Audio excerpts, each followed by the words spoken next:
ሰላም ጤና ይስጥልን ውድ የኢትዮጵያ ስኩል ኦፍ ላው ቲዩብ ቤተሰቦቻችን እንደምን ቆያችሁልን? ሲቪል ፕሮሲጀር ክፍል 7 ይዘን ቀርበናል። አብራችሁን ቆዩ። ስለ ሂሪንግ አሁን ያለነው ሂሪንግ ስቴጅ ላይ ነው። ሂሪንግ እንዴት ነው የሚካሄደው? ማን ነው ሂሪንግ የሚመራው? ነገሮች በጣም ማለት ነው። በጣም ኢምፖርታንት በጣም ደግሞ አቢዩዝ የተደረገ ፕሮሰስ ነው። ሂሪንግ እንደሚታወቀው የሚመራው ፍርድ ቤቱ ነው። ከሳሽ አለ፣ ተከሳሽ አለ፣ ሁሉም ሰዎች አሁን ለምሳሌ ቅድም ታጋት ልጅ ጠይቃኝ ነበረ። ምንድነው የምትለው? በመልስ በሚቀርብበት ቀን ማን ነው በመልስ በሚቀርብበት ቀን መልሱ ቀርቧል፣ ግን ከሳሽ አልቀረበም። በእሷ ለመቅረብ ምክንያት ለሂሪንግ ተዘጋጅቶ እኩል ላይቀርብ ይችላል። ነገር የሚቀጥለው እንዲያለች አይ ፍርድ ቤቱ የሚሰጠው እንደዚህ ብሎ ነው።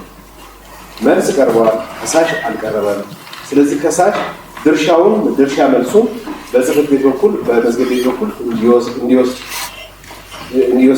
ይደረግልና ክርክር ለመስማት ብለህ ትቀጥራለህ። ከዛ ቀን በፊት መጥቶ ከመዝገብ ቤት መልሱን መውሰድ አለበት። ከዛ መልሱን መውሰድ አለበት። ከዛ በኋላ ለሂሪንግ ራሱ አዘጋጅቶ መምጣት አለበት እና ሂሪንግ በጣም ኢምፖርታንት ስቴጅ ነው። ብዙ ጊዜ ግን ፍርድ ቤቶች ሂሪንግ ስቴጅ ላይ ተከራካሪዎቹ ምንድነው የምትሉት ለሚሏቸው ምንድነው የምትሉት? የኔን ኤክስፒሪየንስ አሁን ጠበቃ ከሆንኩ በኋላ ነገራቸዋለሁ። ያጋጥመኝ ምንድነው የምትሉት ይሏቸዋል። ከዛ በኋላ መልስ ያልሰጠው በቂ ምክንያት ያላቀረበው ሰው መገኘት ይችላል። አቀረበ ጊዜ በቂ ለምሳሌ መልስ ላቀረበ ይፈቀድልኝ ብሎ በ72 መሰረት በቂ ምክንያት ሳይኖረው ሲቀር መብቱን ታርፉታላችሁ፣ አትቀበሉትም። ግን ይሄ ማለት በሂሪንግ ጊዜ አይገኝም ማለት አይደለም። ይሳተፋል፣ በቃሉ ይሳተፋል ማለት ግን እሱ የሚያስበውን መልስ ሊያቀርብ ይችል የነበረበትን ነገር ሁሉ ግን ያጽፋቸዋል ማለት አይደለም። እዛ ላይ ነው ጥንቃቄ የሚያስፈልገው። ስለዚህ ልማዱ ምንድነው የምትሉት ይላቸዋል። ከዛ ባለጉዳዮቹ መዓት ነገር ያወራሉ። አንዳንዱ በክርክራቸው ውስጥ የሌለውን ነገር ሁሉ ነው የሚያወሩባቸው። አንዳንዱ በመልስ ላይ የሌለውን ተጨማሪ ጥያቄ ሁሉ ያነሳል። ለምሳሌ የይርጋ ክርክር ያላነሳ ሰው በቃል ክርክር ውስጥ የይርጋ ክርክር ያነሳባል። የሴቶች ጥያቄ ያነሳባል። የካውንተር ክሌም ጥያቄ ያነሳባል። ካውንተር ክሌም እኮ የሚቀርበው መልስ በሚቀርብበት በመጀመሪያው ጊዜ በማናቸው ጊዜ ነው። በሌላ ጊዜ ከሆነ ራሱ ሱ ላይ ነው የዚህ አይነት ጥያቄዎች ሊያነሳባቸው ይችላል። እና ሁሉ ጊዜ ምንድነው የምትላው ብላችሁ የምትጀምሩ ከሆነ ሁሉ ጊዜ ሪስክ ውስጥ ወድቃለሁ። ከዛ በኋላ ለምሳሌ በጣም ክሪቲካል የሆነ ፍርድ ቤቱ መርምሮት ቢሆን ኖሮ ቁጭ አድርገው እዛች ላይ መልስ የሚሻት ነገር ትኖራለች፣ መልስ የሚያስፈልጋት ነገር ትኖራለች። ያችን ነገር ትጠይቃትና እዚሁ ላይ መፍትሄ ትሰጣለህ። ይሄንን አንተ ግን ተዘጋጅተህ ራሱ ዳኛው ተዘጋጅቶ ስለማይሄድ ግን ምንድነው የምትሉ ሲላቸው ያቺ በጣም ክሪቲካል የሆነችው ፖይንት መልስ ሳይሳተፍበት ታልፋለች፣ ሳትጠራ ታልፋለች። ማስረጃ ላይ ትቸገራለህ። ከዛ በኋላ እንደገና ሌላ ጊዜ ሂሪንግ ለማካሄድ ትገደዳለህ። it is not in the interest of economy efficiency ፊት ያደርጋል፣ ልክ አይደለም። ስለዚህ በክርክር መስማት ሂደት ውስጥ ዳኛው ሁሉ ጊዜ መዘጋጀት አለበት። ሁሉ ጊዜ ተዘጋጅቶ ካልደረሰበትም ቀጠሮ ሌላ ጊዜ መቀየርና መዘጋጀት ያስፈልጋል። ምክንያቱም አንዳንዱ የክርክር ባህሪ እንደ ኮንስትራክሽን አይነት ክርክሮች ላይ በጣም ሰፊ ክርክሮች ናቸው። መዓት አይነት ኢሹ ነው የሚነሳው። ስለዚህ እሱ ሲሆን ለመዘጋጀት ጊዜ ይጠይቃቸው ይሆናል። እንደዛ ከሆነ ቀጠሮ መለወጥና ራስን ግን ማዘጋጀት ግን ሳትዘጋጁ ተዘጋጅታችሁ ምንድነው መብራራት ያለበት፣ ግልጽ ያልሆኑ ፖይንት የትኛው ነው፣ በዚህ ጉዳይ ላይ የተነሳሽው ይክደዋል አይክደውም ብለህ መጠየቅ ያለበት ነገር የሚካድ ነገር የካደውን ነገር ጠይቅ ይላል። ስለዚህ ትጠይቃለህ፣ ትመዘግባለህ እና የክርክር ስርዓትን ያሳጥራል። እንደዛ ሲሆን በጽሁፍ ላይ የካደውን ነገር በቃል ሊያምንም ይችላል እና እንደዛ ነው። ዳኛው ካልተዘጋጀ በጣም አስቸጋሪ ነው የሚሆነው እና ዝግጁ ሆኖ መቅረብ ያስፈልጋል ማለት ነው። ዝግጁ ባለመሆናቸው ምክንያት ክርክሮችን ወደ ኋላ የመጎተት ውጤት ይኖረዋል። አያችሁ፣ ትክክለኛ የፍርድ መስጠት ሂደት የሚሆነው በዚህ ስቴጅ ላይ ስለሆነ ይህም በቂ ዝግጅት ካላል አንደኛ ተከራካሪዎቹ ምትሉት ነገር ምንድነው እያላችሁ መድከም ከሚገባችሁ በላይ እንድትደክሙ ያደርጋቸዋል። አዳዲስ የክርክር ጥያቄዎች እንዲነሱ ምክንያት ትሆናላችሁ። ስለዚህ ተገቢ አይሆንም ማለት ነው። ጉልበት ጨርሳል። ውጤቱ የተከራካሪዎችን የመደመጥ መብቱን ይገድባል። መጠየቅ ያለበት መመራት ያለበት ነገር ሳይብራራ ይሄ በጣም አስቸጋሪ ነው። ሰውየው ያለውን የእውቀት ጥያቄና የይዞታ ጥያቄ ይለያያል። ቤዚካሊ ዲፌንስም ይለያያል። አሁን የቀረበው ክርክር የሚያሳየው የይዞታ የእውቀት ክርክር ነው። ግን አክቹዋሊ ሰውየው እየጠየቀ ያለው የይዞታ ክርክር ይሆናል ወይም ይቀላቀላል። ስለዚህ ሰውየው ግራ ይጋባል። በየትኛው መንገድ ነው ዲፌንስ ማቅረብ አለብኝ ይላል። ስለዚህ የዲፌንስ ራይቱንም አፌክት ታደርገዋለህ እና ጥያቄው በምን ላይ መሰረተ እንደሆነ ሌላኛውን ተከራካሪ ግን እንዳያውቀው በመገደብ ረገድ ሊሚት የሚያደርገው ከሆነ የመከላከል መብቱንም አፌክት ያደርገዋል። ስለዚህ በዚህ አይነት ነገሮች ላይ ጥያቄው ኔቸሩ ምን እንደሆነ ከጠያቂው ወገን ከከሳሹ መረዳት አለ ኤግዛምን ማድረግ ያስፈልጋል ማለት ነው። ስለዚህ በምን የዚህ ያልተፈለጉ ዘመኛ አይነት ውጤቶች ስለሚያመጣ መጠንቀቅ ያስፈልጋል። ኔክስት ስቴጅ አሁን እንዳልኳችሁ ተዘጋጅታችሁ ትቀርባላችሁ። ተዘጋጅታችሁ ከቀረባችሁ በኋላ መርማሪው ማን ነው? የምንመረምረው ማን ነው? የአማርኛና የእንግሊዝኛው አማርኛው ላይ ዋናውን ተከሳሽ ወይም ስለእርሱ በፈጅነት የቆመውን ሰው ይመረምረዋል ነው የሚለው። ግን የሚመረመረው እሱ ብቻ ነው እንዴ? አማርኛው ላይ እንደዛ ቢልም ግን በእንግሊዝኛው ላይ ግን ascertain from each party or his prisoner each party means including ከሳሽንም ጨምሮ ማለት ነው። ስለዚህ የምንመረምረው ተከሳሽን ብቻ ሳይሆን ከሳሽንም ነው። ኦፍ ኮርስ አማርኛው ይዘቱ ላይ ተከሳሽ ብቻ እንደሚመረመር ያስመስላል እንጂ ርዕሱ ግን እንደዛ አይደለም። ርዕሱ ላይ ለምሳሌ 240 ላይ ሄዱ ተከራካሪዎቹ ስለመመርመር ነው የሚለው። ተከራካሪዎች ማለት ደግሞ ከሳሽንም ተከሳሽንም ማለት ነው። ተከራካሪዎቹ ስለመመርመር ተከራካሪዎች የተባሉት በከሳሽነት ዘንድ የቆሙት፣ ተከራካሪዎች የተባሉት በተከሳሽነት ዘንድ የቆሙት። ርዕሱና ይዘቱ ማይስማማ መስሎ ቢታይም ግን ኤሴንሻሊ ሁለቱንም ነው የሚያሳየው። ስለዚህ እሱን አንድ መጠንቀቅ ያስፈልጋል። ሁለት ምንድነው የምንመረምረው ነው። የምንመረምረው ነገር ምንድነው ነው። እሱ መለየት ያስፈልጋል። የሚመረምሩት ነገሮችን ማወቅ ያስፈልጋል። እንዴት ነው የምናውቃቸው? እዚህ ላይ ፖይንቶች አሉ። አንደኛ ግልጽነት የጎደላቸው ነገሮች ካሉ የሚመረመሩ ይሆናሉ። ግልጽነት እንዴት ነው የሚጓደለው? አንዱ ለምሳሌ አንድ ጊዜ እኔ ወንድሜ አባወራ ሆኖ እኔ የቤተሰብ አባል ሆኜ አለች። አንድ ጊዜ በጋራ የተጠመንበትን መሬት ያካፍለኝ አለች።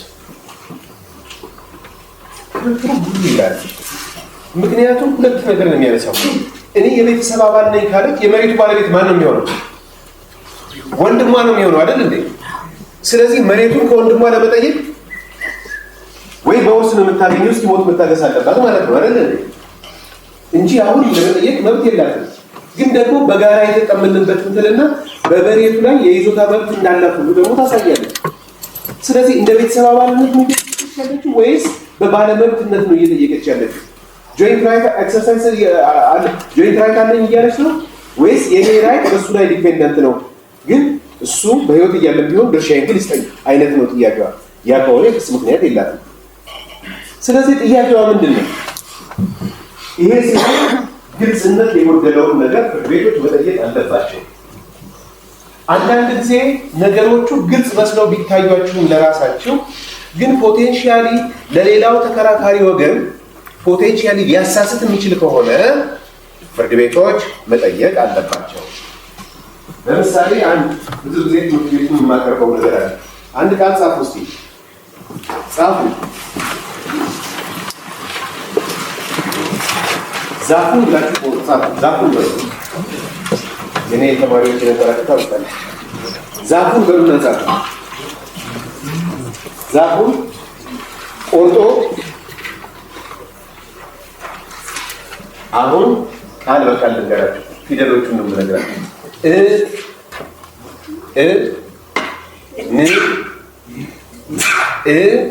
ን ዲ ከ ላ ል ኝ። አሁን የሰውዬ ምንድን ነው የጠየቀ ያለው? የዚህ ሰውዬ የዳኝነት ጥያቄ ያውቃል? ምንድን ነው የጠየቀው? ዛፉን ቆርጦ እንዲከለል ምንድን ነው የጠየቀው? ያለው ይሄ ሰውዬ ነው የሚለው ዛፉን እንዲያስወግድለት ነው እንዲጠየቀው። እሺ ግን አልተጋጫችሁም? እሱ ግን ተሳስቷል ያንን በማለት ነው። አልተሳሳለም። ዛፉን ቆርጦ እንዲከላልኝ ከሆነ ዛፉንም ይቁረጥ ይዞታዬን ይመልስልኝ ነው። ዛፉን እሱ ስለተከለው ይሁን ግን መሬቱን ይመልስልኝ ነው ጥያቄው አይደል እንዴ? ዛፉን ቆርጦ እንዲከላልኝ ካላችሁ ላላሉ ዛፉን ቆርጦ እንዲከላልኝ ካላችሁ ግን ዛፉ በይዞታዬ ውስጥ ዲስተርባንስ ፈጠረብኝ ነው ኒውሰንስ አይደል? የዳኝነቱ ጥያቄ አይለያይም እንዴ? ስለዚህ ተከሳሹ የሆነ ወገን የዚህን የዳኝነት ጥያቄ አንተ ባልከው ከተረዳ ሌላ ዲፌንስ ያቀርባል። እሱ ባለው ከተረዳ ደግሞ ሌላ ዲፌንስ ያቀርባል፣ ሌላ ማስረጃ ያቀርባል። አየህ፣ ምናልባት ሰውየው እንደ ዛፉን ቆርጦ ይዞታውን እንዲመልስለት ከሆነ ይሄኛውን እሱ የሚለውን ተከትሎ ተከራክሮ ቢሆን መብቱ የመደመጥ መብቱ አፌክት ይደረጋል አይደል እንዴ? ስለዚህ ለእናንተ እንደው አጠቃላይ ነው ተረዳችሁ ግልጽ መስሎ ቢሰማችሁ ግን የሌላውን ሰው ዲፌንድ የማድረግ መብቱን ሊገድብ የሚችል ነገር ካለ ጠይቁት ነው እያልኳቸው ያለው። ስለዚህ አንዱ የሚመረመረው ነገር በክርክሩ ሂደት ውስጥ ግልጽ ያመስለው የማይታዩ ነገሮች ካሉ ግልጽ መሆን ስላለባቸው በታወቁ ጉዳዮች ላይ ፍልሚያው መካሄድ ስላለበት አዘርዋይስ አንደኛውን ፓርቲ ያላግባብ በብዛት ነው። Both parties must be equally informed መሆን አለባቸው። The battle must be between equal parties መሆን አለበት። ኢኳሊ አርምድ ይሆናሉ ፋይት የሚያደርጉት ያን ነው። አዘርዋይስ ፋክት ሚስሌድ ሆኖ የሚያቀርበው ክርክር አንደኛው ፑር ፖዚሽን ላይ ይቀርባል። ልክ አይደለም። they must all be informed equally ኢኳል እውቀት ኖሯቸው ነው ፋይት ማድረግ ያለባቸው ባትል ውስጥ። ስለዚህ ግልጽ ያልሆነ ነገር ካለ አጣራ።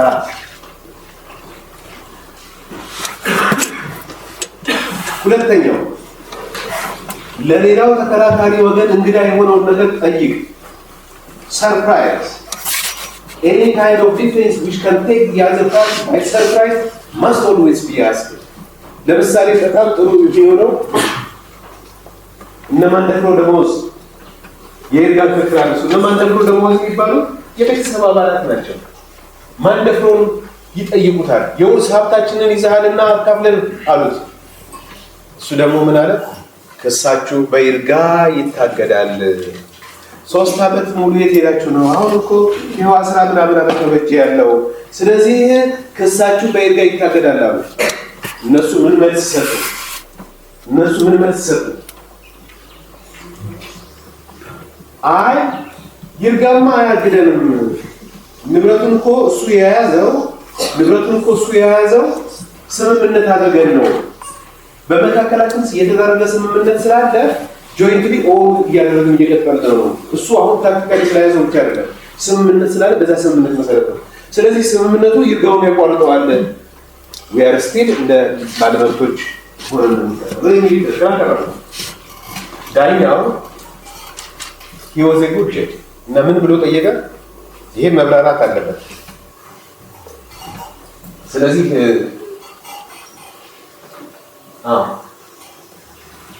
ይርጋ ተነስቶብሃል ብሎ ጠየቀው። ማንን? ከሳሽ። ይርጋ እኮ ተነስቶባቸዋል ምንድነው ሲላቸው፣ ያው በቃል ክርክር ጊዜ ነው ይሄ ነገር የሚመጣው። ይርጋ ተነስቶባቸዋል ስለዚህ ምን ትላላችሁ አለው። it was good on his part ይሄን መጠየቁ ልክ ነው። ምን ትላላችሁ ስላቸው፣ ምክንያቱም የይርጋው ክርክር ለከሳሹ እንግዳ ስለሚሆንበት ምን ትላለህ ሲለው፣ ይርጋውማ ስምምነት ስላለን ነው አለው። ግን ዳኛው was not diligent enough ይሄንን ሲለው እዚሁ ላይ ቆመ። ግን የሚጠይቅ ነገር አልነበረም እንዴ?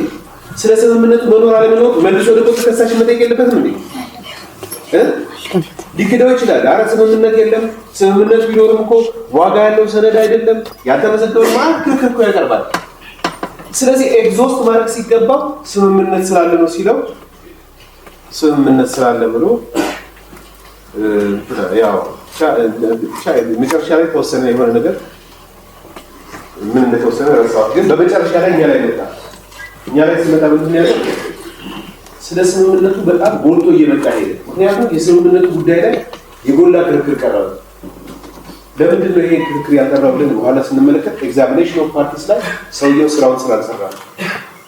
በስምምነቱ ጉዳይ ላይ ተከሳሹ እድል ቢሰጠው ኖሮ ስለ ስምምነቱ አንድ ነገር ይል ነበር። ለነኛ ነው የወሰነላቸው የታጀቡ ይመስለኛል። ስለዚህ ማለት ነው ልክ አይደለም። ስምምነቱ ይሄ ጉድለት አለበት ያጉድለት አለበት ብሎ ታች ሊያቀርብ ይችል የነበረውን ነገር አሁን ሰበር ላይ ነው ያቀርበዋል። ግን ሰበር ላይ ይሄንን ነገር ማቅረብ አይችልም። እኛ ሰበር ላይ ማቅረብ አትችልም አይደለም ያለው። ሰበር ላይ ለምን ቀረበ ብለን ያሰበው ሰበር ላይ ይሄ ነገር የቀረበበት ምክንያት it is because hearing properly conduct ስላልተደረገ ነው። ስለዚህ የመደመጥ መብቱ አፌክት ተደርጓል ብለን ውሳኔውን ኳሽ ያደረግንና እንደገና ክርክር መስማት አካሄደ የመጨረሻው ድረስ አሁን ሙሉ ለማስረጃ ተመዘገበ ምናምን አይደለም። ፊርማው የኔ አይደለም ይጠራና መጨረሻ ላይ ጭብጥ ፍሬም ታደርጋለህ። ያቺ ጭብጥ ላይ ተመዘገበ። ስለዚህ ፕሮፐር ጭብጥ አይደለም የምትይዘው ማለት ነው። ስለዚህ እስከ መጨረሻው ድረስ ሄዳችሁ የመጨረሻው ፖይንት ላይ እስክትደርሱ ድረስ ማጣራት የሚገባችሁ ነገር ማጣራት ይገባችኋል። ሌላው የሚጠየቀው በቀጥታ የተካደው ነገር ነው። በቀጥታ የተካደው ነገር ጠይቅ ይላል። በጣም ይገርመኛል። ሲሮታል ኮሶሪ የካደውን ለምንድን ነው መልሰህ ጠይቅ የሚለው? ይሄ ደግሞ ሌላው በጣም የሚገርም ጥያቄ ነው። የካደውን ጠይቅ ይለዋል። ምክንያቱም there is a possibility for admission የካደውን ነገር በአደባባይ ላይ ሲቆም በጽሁፍ መልስ መካን ቀላል ነው። ግን አደባባይ ላይ ቆሞ ከወንድሙ ጋር ሲሟገር ይክድ ሰው ይታዘበዋል፣ ያልቀዋል ብዙ ነገር። ስለዚህ ምንድነው ሊያምን ይችላል። ስለዚህ የካደውን ነገር የሚያምን ከሆነ ጉዳዩ ባጭሩ ተጠናቀቀ ማለት ነው። አያችሁ ስቲል ኢንሲስት ካደረገ ክርክሩ ይቀጥላል። ጨብጥ ፍሬም ካደረገና ትቀጥላለህ። የካደውን ነገር ካመነ ግን ኢትኦል ኤንሳብሴ በሙሉ ወይም በከፊል ያመነ ከሆነ ያመነውን ያህል ተወስነና በቀን ጉዳይ ላይ ትቀጥላለህ ማለት ነው። ስለዚህ ፖሲቢሊቲ ኦፍ አድሚሽን ስላለ የተካደውን ጠይቅ ይላል። ወይም እንደ ተካደ የሚቆጠረውን እንደ ተካደ መቆጠር ምን ማለት ነው? ለምሳሌ መሬቱን በኃይል ወስዶ ይዞብኛል 10 ሄክታር መሬት ነው ጎንደር አካባቢ።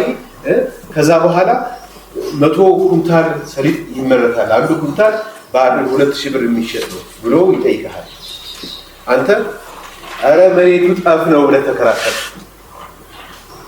ሌላ ነገር አላልክም። መሬቱ እኮ ጠፍ ነው አለ።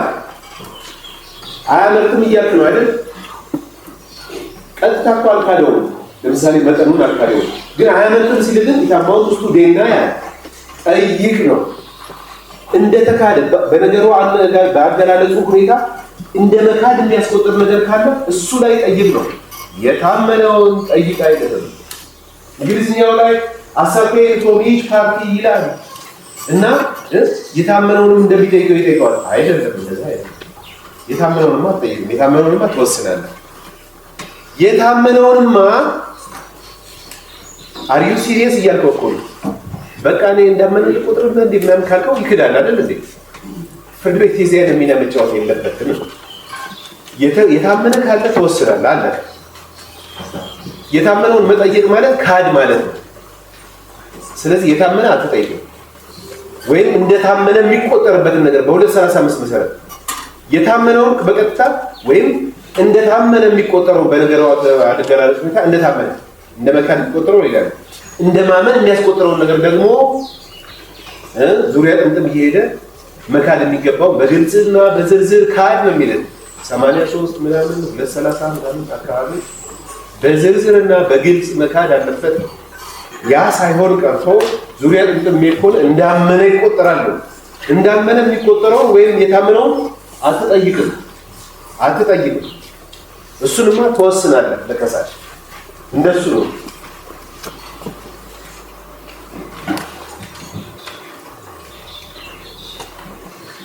ሌላው በመሸሽ እንደተሰጠን የተሰጠው ወይም እንደማመን የሚቆጠረው ነገር አትጠይቀው ነው።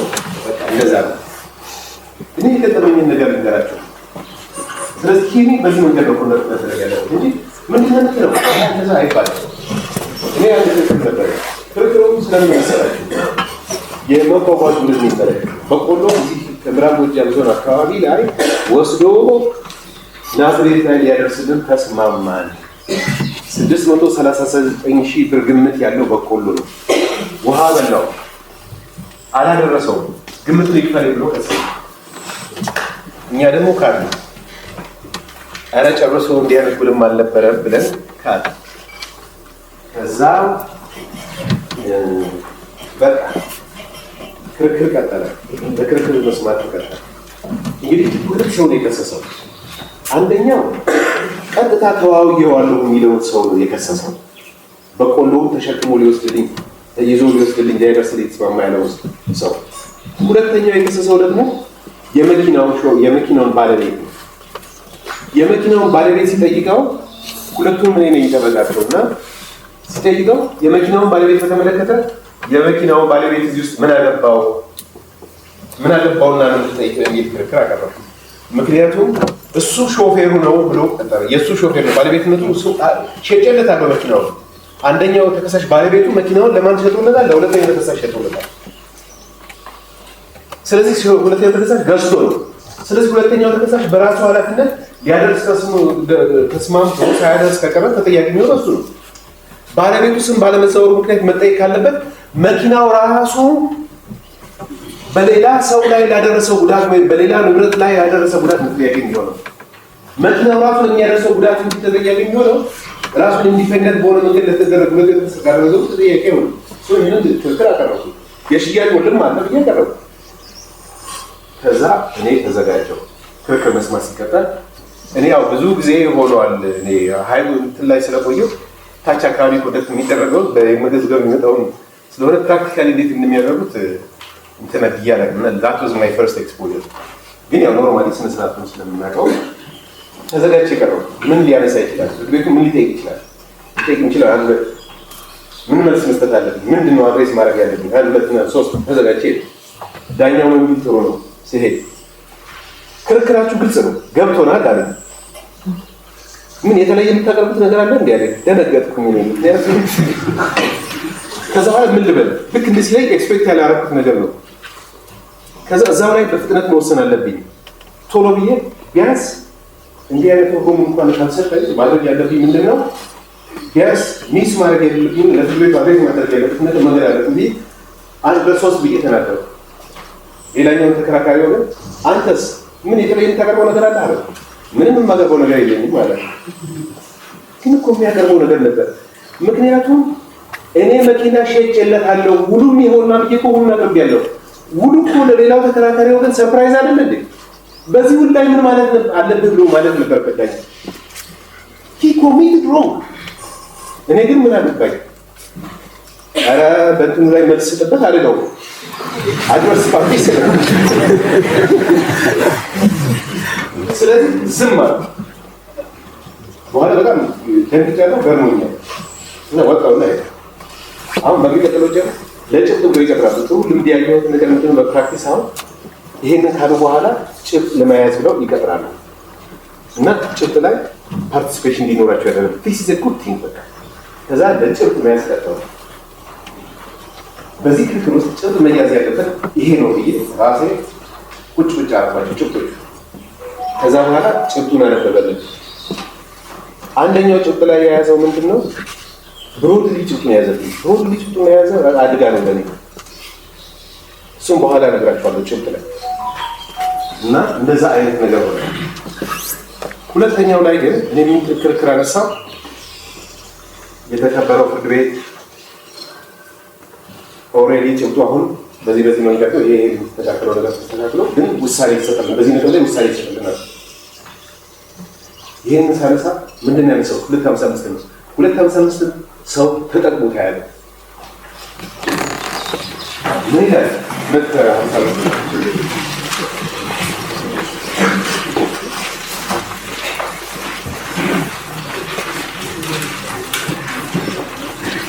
አድጁዲኬሽን ዊዛውት ትራያል ምናምን የሚሉ ፕሮሲጀሮች አሉ አይደል? እሱ ነው ይኸውልህ ክርክር ካቀረቡ ሌላ ሙግት ወይም ሌላ ማስረጃ ማቅረብና መመርመር የማያስፈልግ መሆኑን ሲረዳ በመጀመሪያ በቀረበው ክርክርና ማስረጃ ብቻ የፍርድ ውሳኔ ሊሰጥለት ትክክለኛ ፍትህ የማያጓድል መሆኑን የተረዳው እንደሆነ ይላል። ያቀረብኩት የጽሁፍ ማስረጃ ላይ ሰውየው መከራከሪያ አላቀረበም። ዜርፎር ኢዝራኤል ማለት ነው ይህን ክርክር ካላቀረበበት ይህንን ማስረጃ ሙግት ለማድረግ ወይም ፍርድ ቤቱ እኔ ያቀረብኩትን የሽያጭ ብቻ ላይ ተመስርቶ ምንም እንኳን ጭብጥ የሚያዝበት ቢሆንም እንኳን ሌላ ማስረጃ ማቅረብ ሳያስፈልግ ውሳኔ እንድትሰጡበት ስለምትችሉ ወስኑልኝ አልኳቸው። ዳኛው ያን ጊዜ ነው የደረሰው ሲያሩ ይላሉ። ከዛ በኋላ ፕሪጁዲስ ከሳሹን ያን የፕሮፐር ሂሪንግ ኮንዳክት ባለማድረጉ ምክንያት ከሳሹን እንደጎዳው ተሰማው። በጣም ፊት ያረጋየው እኔ ደስ አለኝ። ዳኛ እንደዛ ሲያደርግ በጣም ኮንሰነር ሲሆን ደስ ይላል። ዜርፎር እኔ እዛው ላይ አሁን ካልኩሌት ዳኛው ሲጨነቅ አየሁት። አይ ኦፍ ኮርስ ይሄ የእናንተ ዲስክሪሽን ነው አልኩት። መወሰን አለበት ግን የተረዳው ሆነ ምን የሚል ስላለ ሩም ስላለ አይ ይሄ የተከበረው ፍርድ ቤት ይሄ የእናንተ ዲስክሪሽን ጭምር ነው አልኩ። ምክንያቱም ወዲያውኑ ያሰብኩት በሌላ መንገድ የማስከበረበት እድል ስላለኝ በሌላ መንገድ ስለሚሄድ አልኩና የተከበረው ፍርድ ቤት ይቀጥል። አዎ እሺ እንደሱ ሊሆን ይሻላል አለ። አዎ እሺ ይሄንን የምነግራችሁ ለምን መሰላችሁ? አንደኛ ይሄንን ፓርት ማንም ሰው አንስቶ አያውቅም። ክርክር እንኳን ቢኖርበት የታመነ ካለ ትወስናለህ። የታመነ ነገር ግን ባይኖርም ጭብጥ ፍሬም የተደረገበት ቢሆንም ያንን ጭብጥ ለመወሰን ሌላ ማስረጃ ማቅረብ የማያስፈልግ ከሆነ እዚሁ ላይ ብቻ በተመሰረተ ውሳኔ ሊሰጥበት ይችላል። በሴምቲንግ ሌላ ቤት ክርክር ነበር ይለቀቅልኝ ብዬ እና ሰዎቹ ያዝጉን ነው የሚፈልጉት። ቤቱን አለቅም ነው ሁሉ አልቋል። የቤቱ ኪራይ ሁሉ አልቋል። ከዛ በኋላ ይቀጥላል ክርክር እና ያልተከፈለ ክፍያ አለ ምናምን ዳሜጅ ያለ ያሁሉ ተከፈለ ብዬ ጠይቄያለሁ። ግን ቤቱን በተመለከተ ሁሉም አልቋል። ክርክር ምናምን ምን የሚያስገባ ነገር የለም። 255 ተከፍቶና ቤቱ መከራከር ነው ማለት ነው። ጊዜ ማለት ነው ማለት ሁለት አራው አይ ልኩ ማመን አይደለም እንዳይለኝ ለማርኩና ያም ነው ወንጀል የሚያዝበት ነገር እንኳን ቢሆን በ255 መሰረት ሌላ ማስረጃ ማቅረብ እኮ ያስፈልገው። የቀረበው ብቻ ላይ ተመስርተን ወሰዱ ልብት ቤቱ እንዲለቀቅ ይወሰንልኝ ያ ተወሰነልኝ። የገንዘቡ ክርክር ብቻ ቀጠለ ማለት ነው። አያችሁ አይደለም? ምንድነው ልላችሁ ወንጀል በእናንተ ጥፋት ምክንያት ሌላው ተከራካሪ ወገን ላይ ጥፋት እንዳይመጣበት በጣም ኮንሰርንድ መሆን ያስፈልጋል። የዳኞቹ ኮንሰርንድ መሆን ደስ ብሎኛል በመሰረቱ።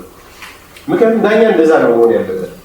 ግን ፋውል ግን መስራት ደግሞ ፋውል እንዳይሰራ ግን ደግሞ መጠንቀቅ አለበት። አዝማች አስፈሱ ዲሊጀንት መሆን ስለሚያስፈልግ ማለት ነው። እሱን ለነገራችሁ ነው። ሌላው የጭብጥ ነው። One of the greatest areas where miscarriage of justice is undertaken is የት ጋር መሰለህ? ጭብጥ አያያዝ ላይ የሁሉ ፍርድ ችግር ጭብጥ አያያዝ። ስለዚህ ለእናንተ የምነግራችሁ ጭብጥ ስትይዙ እባካችሁ በጣም ማክሲመም ይራሱ። ጭብጥ ፍሬም ማለት ትንሽ ያስቸግራል። እንዴት ያለው ያስጨንቃል።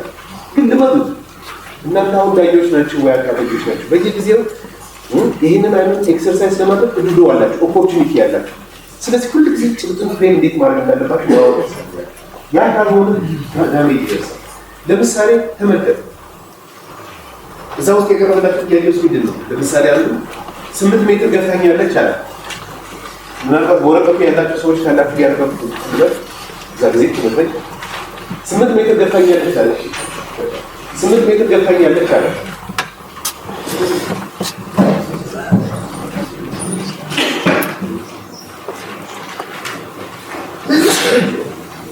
አሁን ለምሳሌ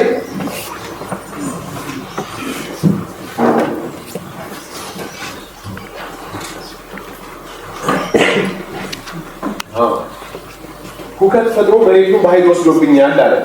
በኃይል የወሰደውን መሬት መልስልኝ አለ። ያኛው መጣና ተከሳሽ መሬቱን በለውጥ ሰጥቶኝ ያስኩት ስለሆነ ነው፣ ስለዚህ ክሱ ውድቅ ይሆንልኝ አለ። አሁን ጭብጡ ምንድን ነው? ጭብጡ ምንድን ነው? ወንድሞቼ መሬቴን በኃይል ገፍቶ ወስዶብኛል ይመልስልኝ አለ።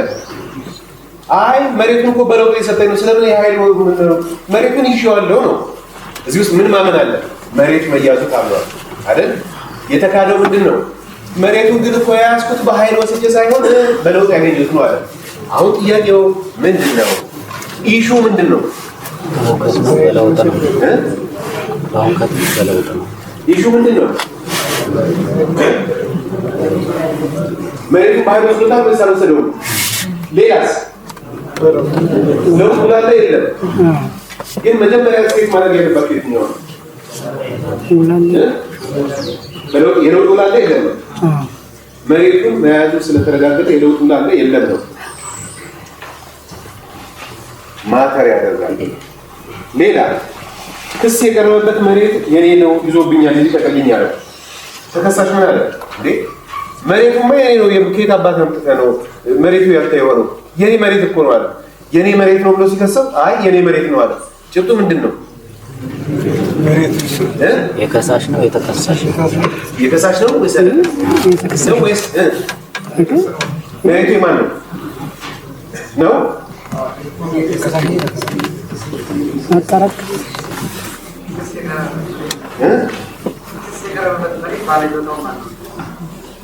ስለዚህ መሬቱ የማን ነው ያለው?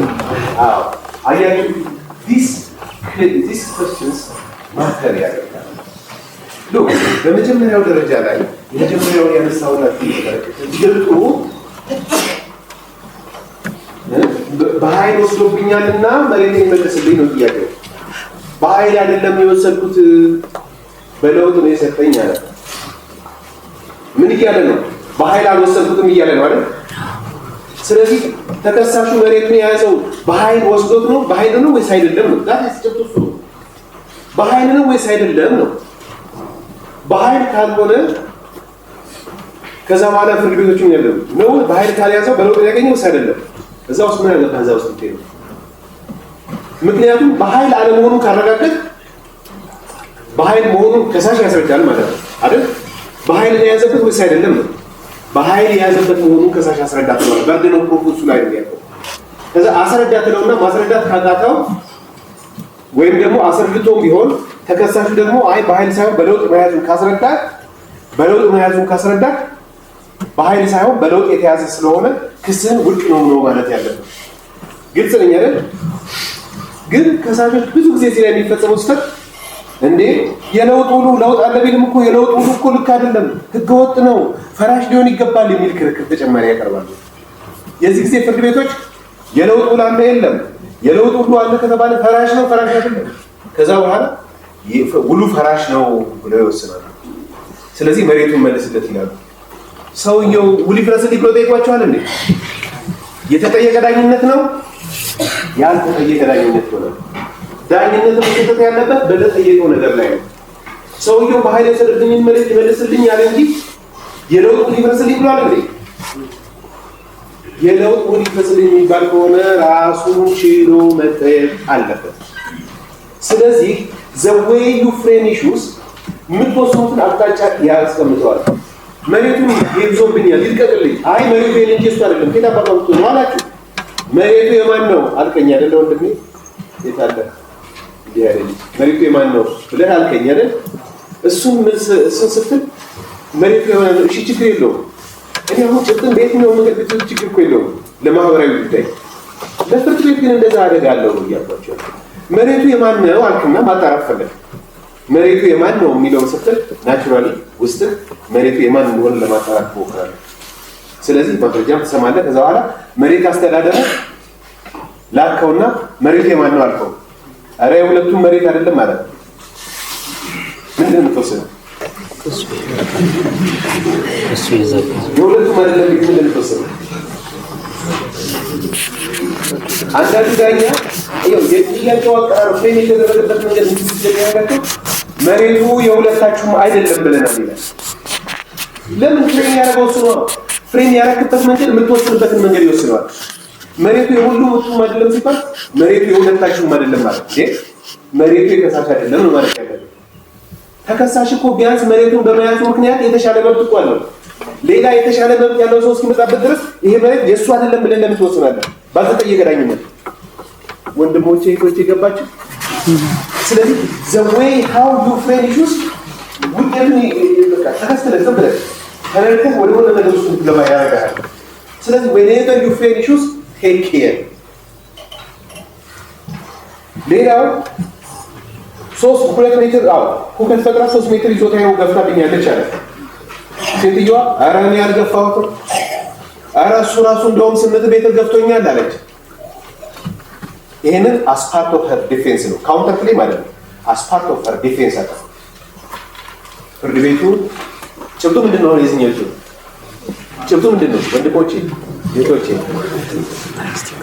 ጭብጡ ምንድነው? ማን የገፋው? መሬቱን የገፋው ማን ነው? ስለዚህ ይሄ ጭብጥ ፍርድ ቤቱ ማን እንደገፋ እንዲያጣራ ገፋፋው። ከዛ መሬት አስተዳደርን ለመሆኑ ማን እንደገፋ አጣርተህ ንገረኝ አለው።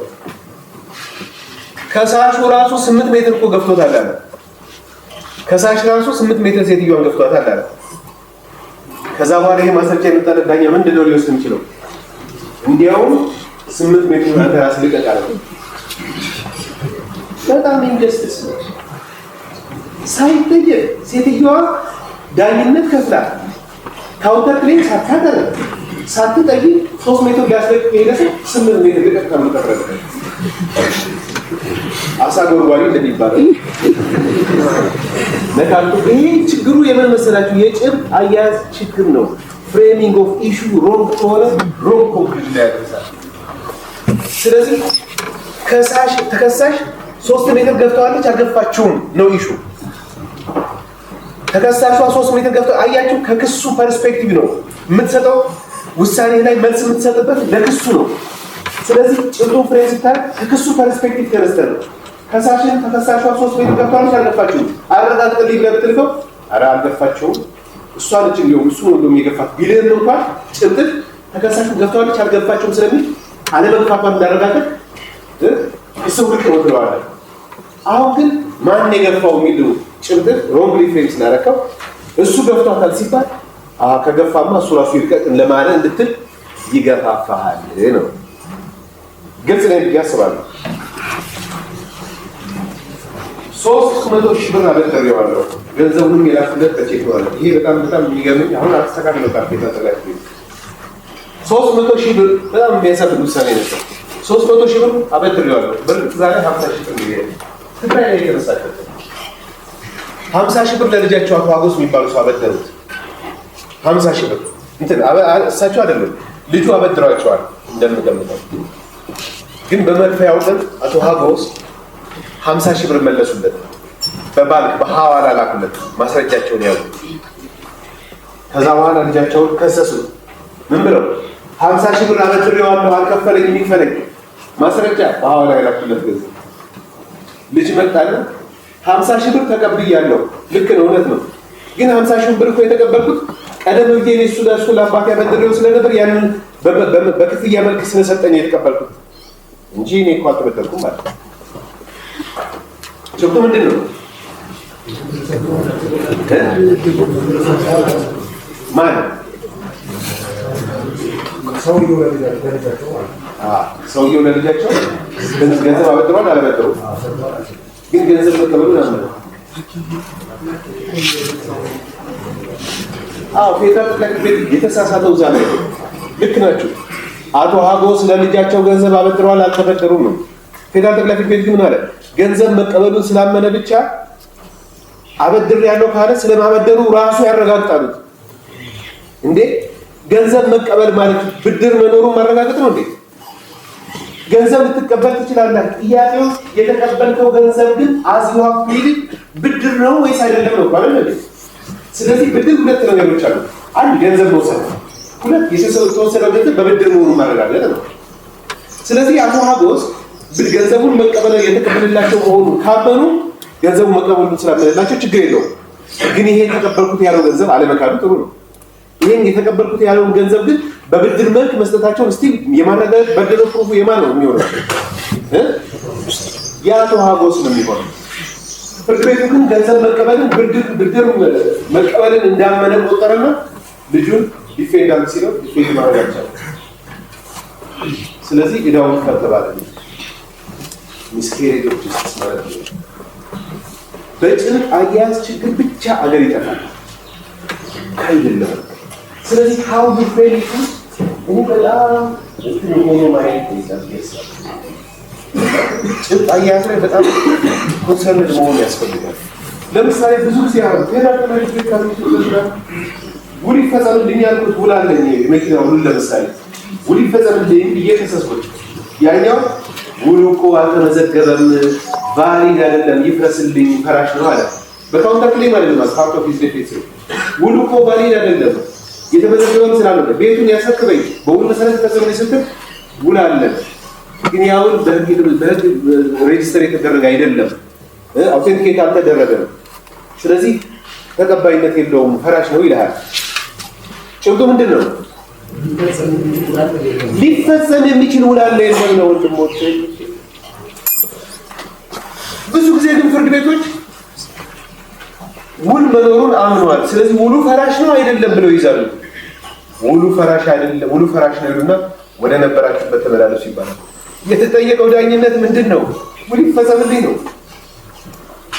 ውሉን ሊፈጸም የሚችል ውል ካልሆነ ውልህ ሊፈጸም የሚችል አይደለም። ምክንያቱም ጉድለት ያለበት ውል ስለሆነ አውቴንቲኬት ስላልተደረገ ቫሊዲቲ ስለሌለው ቫሊድ ያልሆነ ውል ስለሆነ ሊፈጸም የሚችል ውል የለም ብለህ ትቆማለህ።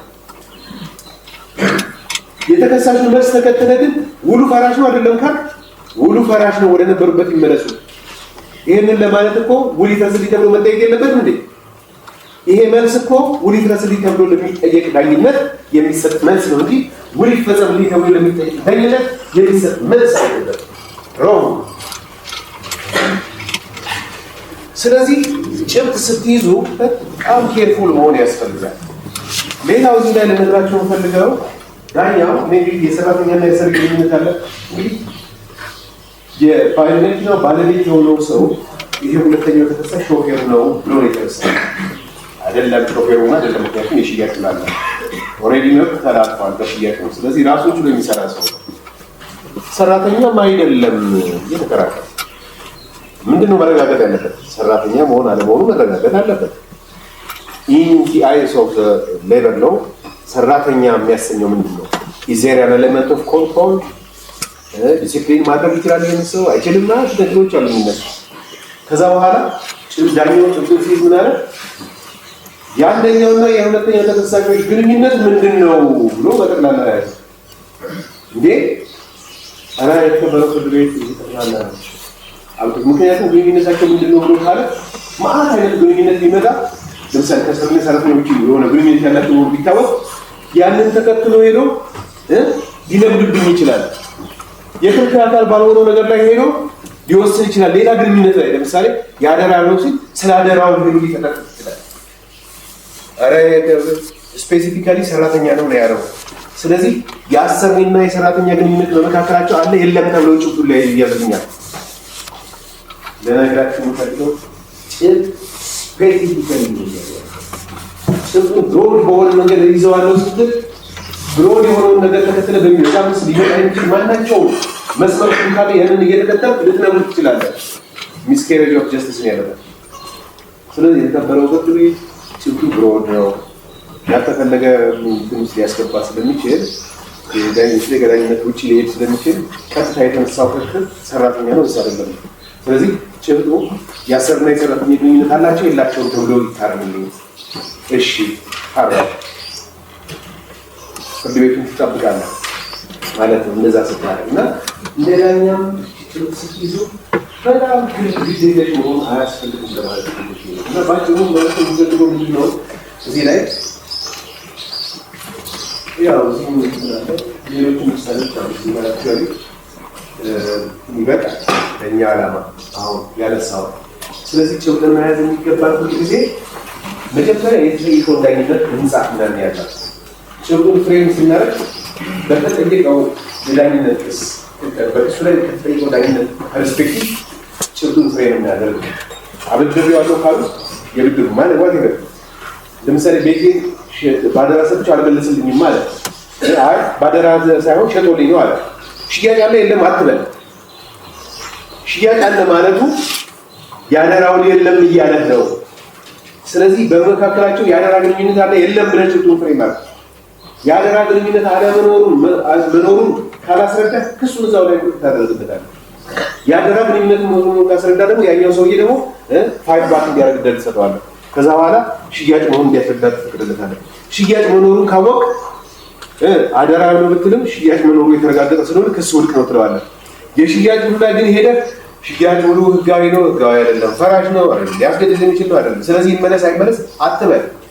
አትጠየቅም። ያንን ዳኝነት ግልጽ ነኝ።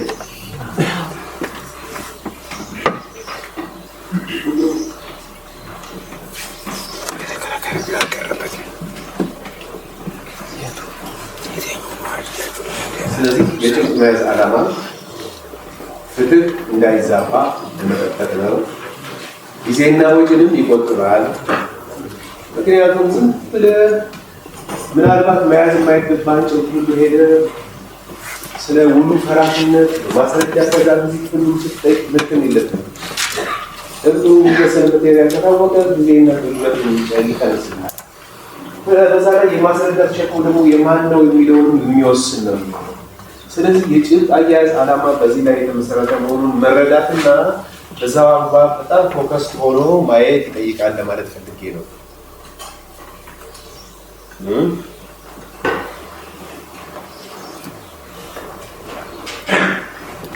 እና ዮናስ ጋር አስቀምጥላችኋለሁ። እሺ ይሄ በአማርኛ ጻፍኳቸውን እና ዮናስ ጋር አስቀምጥላችኋለሁ። እና ዮናስ ተሰጥቷል። እሺ አሁን አትጨነቁ። ሌላው እንደው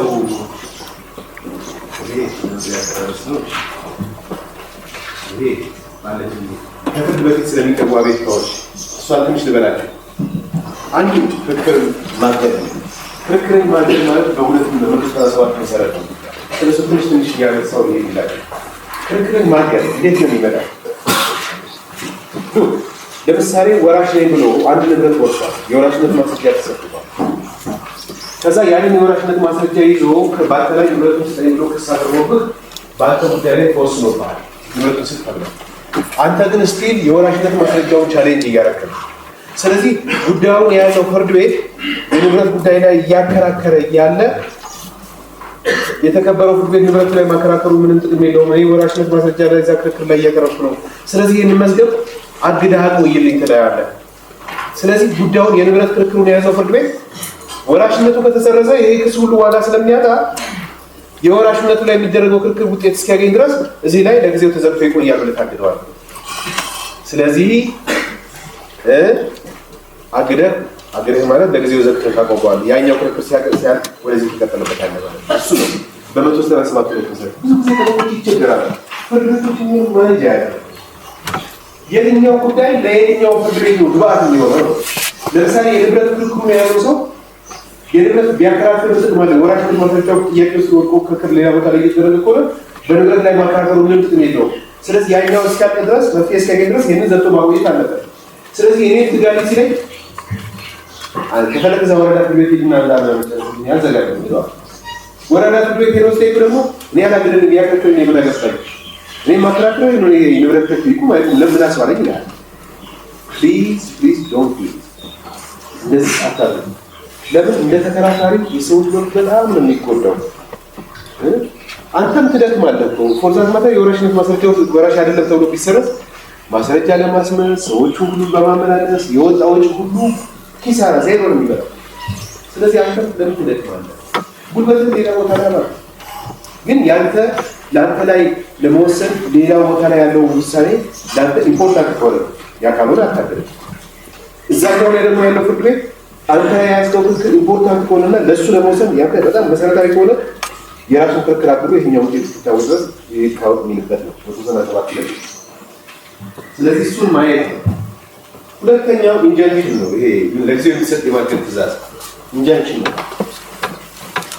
ማሰርም አለ። በመሰረቱ ማሰር እንግዲህ ሰውን ማሰር ግን ሰውን እንዲታሰር የተደረገ ክስ አቅርቦባቸው የገንዘብ ክርክር ሲሆን የገንዘብ ክርክር ሲሆን ታስሮ ይቀበልኝ ምናምን ይላቸዋል። ፍርድ ቤት ኢንዱስትሪ ያዛል። ግን ጥንቃቄ ይላል። የበር ክስ ከሚል 147ን አንብቡት ግልጽ ስለሆነ እሱ ላይ በምን ጉዳይ ላይ ታስሮ ይቀበልኝ መባል እንዳለበት ለምን እንደሚታሰርና እንዲቀርብ ጥያቄ እንደሚቀርብ ሰውየው ይታሰር ተብሎ በታዘዘ ጊዜ ገንዘቡን እሺ የተከሰሱበትን ገንዘብ አስቀምጣለሁ ካለ አውቶማቲካሊ ሪሊዝ ማድረግ እንዳለበት ይናገራል 147።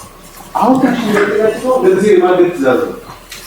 ቴምፖራሪ ኢንጃንክሽን የሚባለው ቴምፖራሪ ኢንጃንክሽን ማለት አንድ ሰው አንድ ነገር እንዲያደርግ ወይም እንዳያደርግ ማገድ ነው።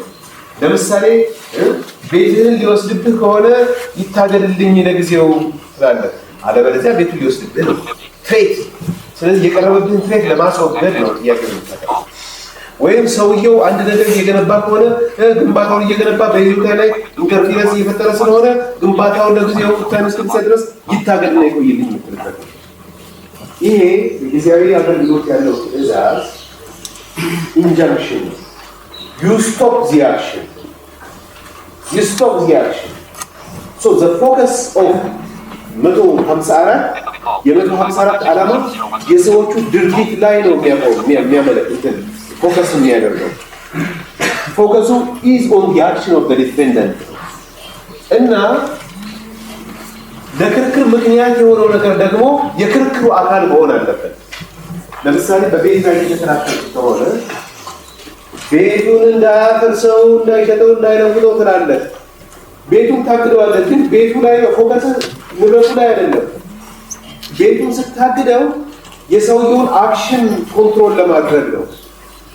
ግን ኢፌክቲቭሊ ኮንትሮል የሚያደርገው ማገዱ ስለሆነ ነው ንብረቱ። The focus is still on the action of the defendant. That is where the focus is. ግን አክሽኑን እንዲያቆም ከሆነ ነው። ብዙ ጊዜ ሰዎች ይሳሳታሉ። ለምንድን ነው የሚሳሳቱ? አግጄ አቆሜያለሁ ይላል። ቤትን በተመለከተ ችግር የለውም፣ መኪናን በተመለከተ ችግር የለውም። ከታገደ መኪናውን እሸጠዋለሁ ብሎ ቢል ንግድና ኢንዱስትሪ ቢሮ ታግዷል እኮ ይለዋል። ቤቶች ልማት ታግዷል እኮ ይለዋል። ይቆማል። አክሽኑን ኮንትሮል ታደርገዋለህ። ግን ተንቀሳቃሽ በሆኑ ንብረቶች ላይ ግን ሲሆን very difficult። ስለዚህ ለምሳሌ ዛፉን እንዳይቆርጥ ባለበት ቆይ ብለህ ለቀበሌ ዛፉን እንዳይቆርጥ አግድልኝ፣ ሁለት ዛፎች ናቸው፣ ዛፉ ተቆጥሮ እንዳይቆርጥ ተከብሮ ይቆይ ብለህ ስታዝ ቀበሌው ይህንን ትእዛዝ ለማስፈጸም ትእዛዙ ይደርሳል። ዝም ካል ሰውየው ቢቆርጠው የፍርድ ቤት ትእዛዝ አላከበረ ነው የምትለው። ስለዚህ ቀበሌውን ማዘዝ ብቻ ሳይሆን ንብረቶች ቤት የተቆጠሩት ዛፎች እንዳይሸጡ፣ እንዳይቆረጡ፣ እንዳይሸጡ፣ እንዳይለውጡ የታገደ መሆኑንም ተከሳሹ እንዲያውቀው መደረግ አለበት። ቀበሌው የታገደ መሆኑንም ኮሚኒኬት ማድረግ አለበት። ኮሚኒኬት የተደረገ መሆኑን ለእናንተ መነገር አለበት። ስለዚህ ኮሚኒኬት ከሆነ ማተር አለ። ከዛ በኋላ የሚያልፈው መተላለፍ ካለ ይቀጣል። 156 ላይ ይቀጣዋል ይላል።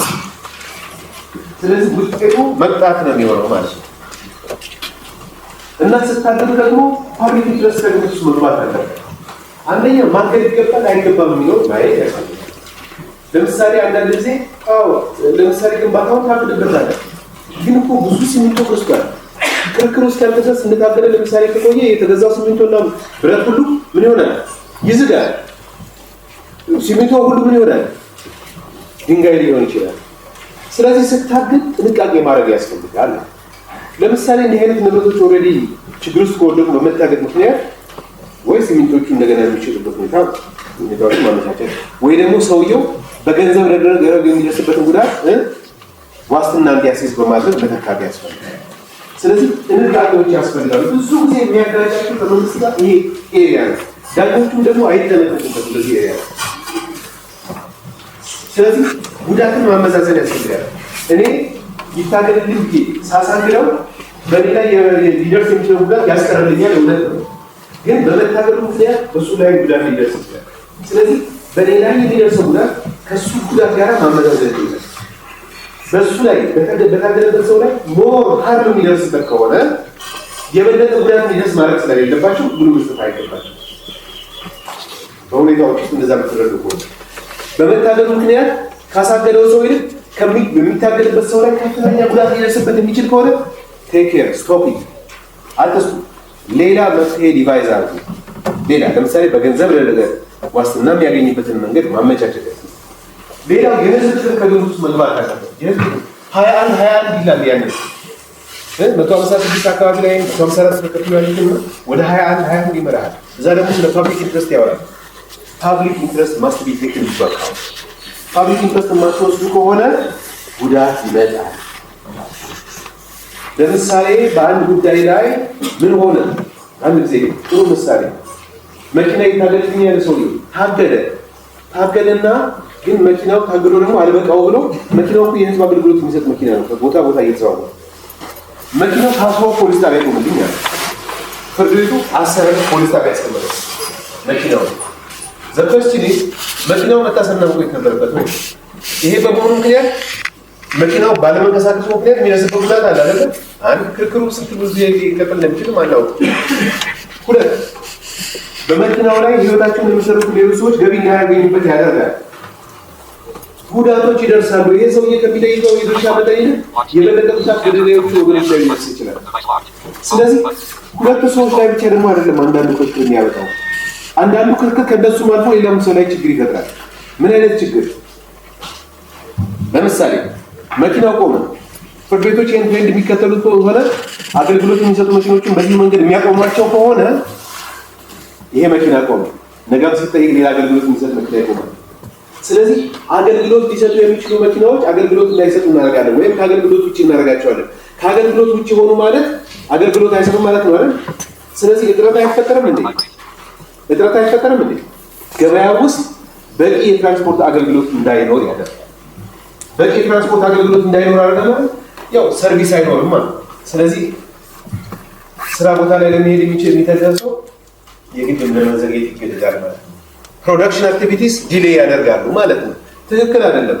እና ደግሞ እጥረት መኖሩን ደግሞ እየተጠቀሙ ደግሞ ዋጋ የሚጨምሩባቸው ደግሞ ሰዎች አሉ። ስለዚህ የእያንዳንዳችን ኪስ ይነካል። በሁለቱ ክርክር ምክንያት በእንዲህ አይነት ሁኔታዎች እንዲህ የሚመጣ ከሆነ ፓብሊክ ኢንትረስቶች እየተጎዱ ይሄዳሉ ማለት ነው። በዛ ላይ ደግሞ መኪናው ካልሰራ ደግሞ ግብር እኮ አይከፍልም ማለት ላልሰራበት ጊዜ ግብር አልከፍልም። ግብር የሚሰበሰበው መኪናው ሲሰራ ነው። ከሰራበት ነገር ላይ ነው ግብር የምትከፍለው። ካልሆነ ግብር በበቂ ሁኔታ መንግስት ሊሰበስብ አይችልም ማለት ነው። ስለዚህ አንዳንድ ጊዜ የምትሰጧቸው ትዕዛዛቶች ከእናንተ አልፎ በሌሎቹ አካላት ላይ ሁሉ ጥቅማቸው የሚነካ ነገር ሊፈጠር ስለሚችል ቴኬር ሌላ ኦፕሽን ዲቫይዘር እና 154 አካባቢ ያለው ነገር እሱን በጣም ማየት ኢምፖርታንት ነገር ነው። 154 የሰዎችን አክሽን ለመቆጣጠር ነው። 153 ደግሞ አለ። 153 ደግሞ ፎከሱን ንብረት ላይ ነው። ፍርድ ማስፈጸሚያ የሚሆን ሀብት ወይ ንብረት ማለት ነው። የክርክር ምክንያት ላይ ሆን ይችላል ይዳሰው ማለት ነገር ግን ፍርዱን ለማስፈጸም ፍርዱን ልታስፈጽምበት ነገር ለምሳሌ 350 ሺህ ተፈለኝ ጊዜ ይከሰሳል። ግን ንብረት አላት። ዝም ብዬ ይሄን ክርክር ብቻ ማቀር ቤቷን በኋላ ብታዛወርብኝ ከማሳገሬ በፊት ጥቅሜ ይጎዳል። ፍርድ ማግኘት ብቻውን አይበቃኝም፣ ምንም ጥቅም የለውም። ስለዚህ ፍርድ ቢፈረድባት ማስፈጸምበት ሀብት መፈለግ አለብኝ። ስለዚህ ቤቷን አሳገድኩት ማለት ነው። ስለዚህ ለፍርድ ማስፈጸሚያ የሚሆን ሀብት ማግኘት ነው አላማው፣ ማግኘት ነው። ስለዚህ እሱ ፍርድ ስለፈረድክ ብቻ እግሩን የማታነሳው እግሩን ማንሳት የለበትም። ምክንያቱም አላማው በፍርድ አፈጻጸም ጊዜ የሚገኘውን ሀብት ለፍርድ ማስፈጸሚያ እንዲሆን ማድረግ ስለሆነ ክሱን ውድቅ ካደረግከው እርግጥ ተነሳዋል። ምክንያቱም የሚፈጸም ፍርድ ስለሌለ። ግን የሚፈጸም ፍርድ ተፈርዶለት የሚፈጸም ነገር ካለ ግን እግሩ ወዲያውኑ አነሳው ማለት ሰውየው እንዲያዛውረው እድል ሰጥተለት። ስለዚህ ፍርድ ቤት የደከመበት ፍርድ ሁሉ ፍሬውን ሳያፈራ ይቀራል ማለት ነው። ስለዚህ ይሄ አይነቱ ህግ ይቀጥላል። ግን ደግሞ አንዳንድ ሰው ተፈርዶለትም ግን አፈጻጸሙን ሳይቀጥልባችሁ ብዙ ጊዜ አንድ ጊዜ ወደ 6 ዓመት ነው 7 ዓመት አካባቢ ዝም ብሎ ቆየ። ፍርድ ተደረገ ይሳይ ዋና ሰውየው ከሰሜን ወሎ ነው መሰለኝ መጣ። ኧረ ይሄ ነገር መቋጫ ይሰጠው አግሮብኝ እኮ ዝም ማለት በንብረት ላይ ማገልገል መብት ታገደብኝ አለ። ምን እንዳልስና የቆየ ፋይል ነው። ሰው ምን አደረገኝ? ወዲያውኑ ማንሳት እንቸገራለን። ምክንያቱም ያ ሰው መታገዱን ተማምኖ ሊሆን ይችላል። ስለዚህ ሳያውቀው ቢነሳ ይተላለፍና ትርጉም አይኖረውም። ስለዚህ ምን አደረግን? መርገር ሊያቀው ወደ አድርሰዋል። ያው ፕሪንሲፕል ኦፍ ባይላተራል ሂሪንግ የሚላችሁን መጣው ለሌላው ነገር አደረሰው መጣ መጥሪያ አደረሰው። ሰውየው አልመጣም። መድረሱን እንዳረጋገጠ እንግዲህ ምን አደረግን? ዛሬውኑ ይነሳላል። ኢንኬስ ፎሬን ኢቨንቹዋሊቲ የሚመጣበት ሁኔታ ማስከበር የሚችልበት ሁኔታ ካለ ብለን ምን ያደረግን? ዛሬ አሁን ሚያዝያ ነው 18 ማለት እስከ ከግንቦት 15 በኋላ ከዚህ ቀደም የፍርድ ቤት የተሰጠው የእግር ትዕዛዝ ተነስቷል። በዚህ መሰረት ይሄን እንዲያውቁና አስፈላጊ እንዲፈጽም ለተሳሰበ ለምን እስከ ግንቦት 15 ድረስ ያለው ምንድነው? በዚህ ሂደት ውስጥ ሰውየው መጥቶ ነገሮችን ቢያውቅ መብቶቹን ለማስከበር የሚችልበትን እድል ለመስጠት ሰው ኤንድለስሊ መቆየት የለበትም። ሰው የንብረት መብት ይጎዳል። ግን ደግሞ አውቶማቲካሊ ብታረጉት ሰውየው ደግሞ ወዲያውኑ ፍርዱን የሚያስፈጽምበት ነገር ሊያጣ ይችላል። ሰው እስከ ግንቦት 15 ድረስ የተጠበቀ ነው። ከዚህ ቀደም የሰጠ ነው። ግን ከዚህ ቀን በኋላ ግን እግዱ የተነሳ አለመሆኑን እንዲያውቀውና አስፈላጊ እንዲያደርግልን የሚመለከትበት ሰዓት ነው። በዛ መሀል መጥቶ በኩል ያስከፍላል ማለት ነው። ግልጽ ነኝ አይደል? አያችሁ፣ በጣም በዳኝነት ላይ ሚዛናዊ የሆናችሁ ማየት ስለሚገባችሁ ነው።